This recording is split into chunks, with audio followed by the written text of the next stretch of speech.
Hey guys, welcome to the channel. Today's episode, we're going to be talking about something that I did over and over in my journey in the beginning after my husband died. And when I started to catch my thoughts, it actually changed everything for me. So I want to share this with you. How many of you find yourself judging yourself on this journey where you will say things like, am I doing this right? Should I have done this? Should I be doing this? And when you do that, how does that make your body feel? How does it make your mind feel? So, what I want to talk about today is just a couple stories. I remember early on when Lou passed away, I kept asking the question, am I doing this right? Because I noticed other widows were maybe staying in bed for 6 months, or others were out about and traveling and doing all these different things. And I was doing nothing like they were. I wasn't doing anything like that.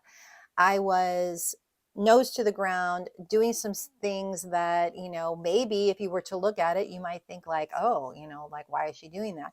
That was just my journey. But I did find myself asking this question. Am I doing this right? Am I doing this grief journey right? Which I find so interesting that we can basically find a place to judge ourselves in the hardest season of our lives. And one of the things I want to just share with you here is that this is a hard season. So let's not be harder on ourselves by saying things that actually can harm us and can harm our healing. So here's a couple things I want to talk about. When I catch myself thinking I should have been this or I should have done that, I kind of will take a step back. And when I take a step back, I tell my clients all the time to just pause when you think a thought that you know isn't serving you. For instance, when my husband died, he died of melanoma cancer. And for, I would say, a good 4 or 5 months, I felt like I should have done something better for him the night before he died. He had a catheter in. It was awful. He was in a lot of pain. And I kept calling the nurse, who's the night nurse. And I was like, my husband's not, something's not right. He is very uncomfortable and he shouldn't be so uncomfortable.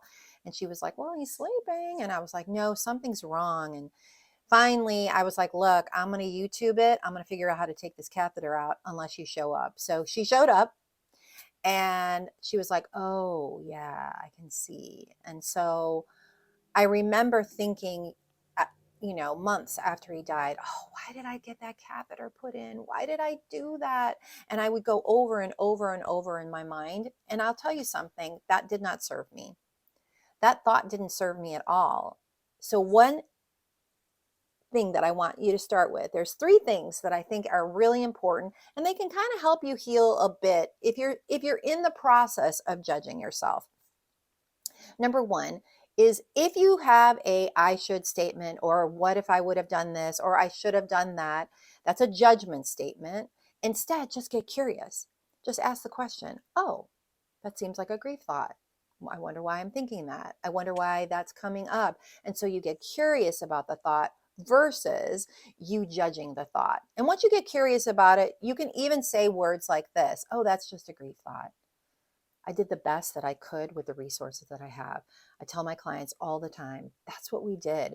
There's no manual. Everybody has a different experience. And so there's no manual to tell you what to do in moments like that. But I know, looking back now, I did the best that I could with the resources I had. I wasn't going to let up. I I was telling that lady I was going to call, YouTube it and figure out how to take a catheter out. So I think I did the best that I could with the resources I had. And number two is this. Let's say you have a friend who's going through the same thing and judging themselves and talking in a way that's very judgy, like, oh, I should have, or even like, oh, that's stupid. Why did I think that stupid thought? I have people that I hear say that a lot. So what I would say is talk to yourself like a friend. Because if you were a really good friend to someone, you would never tell them, oh, yeah, you're right. Why did you do that? Yeah, you should have. Of course not. You would tell a friend, oh my goodness, be so kind to yourself. You did the best thing that you could. You were so amazing with your spouse. Oh no, you would just be their friend. So that's number two, be your friend. You be kind and gentle. And then the third thing, This one actually is just about you finding small wins. You know, early on, getting out of bed was a win. Making myself a cup of coffee by myself was a win. My husband loved coffee. He was a coffee fanatic. And I remember the first cup I made with not him being here, I cried the whole time. But it was a win. I made it.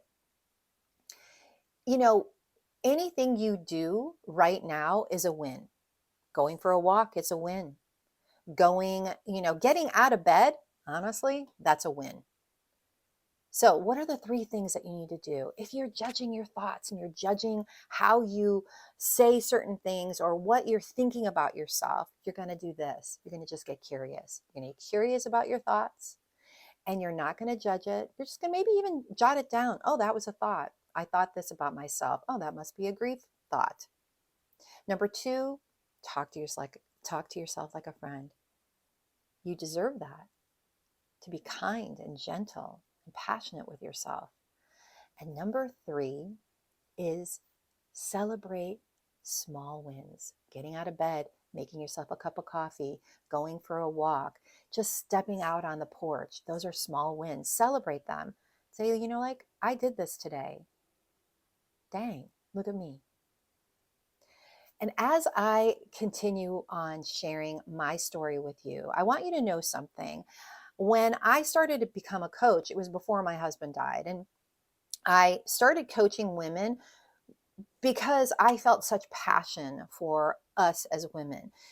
Something I say all the time is your thoughts create your reality. What you think, you say creates action.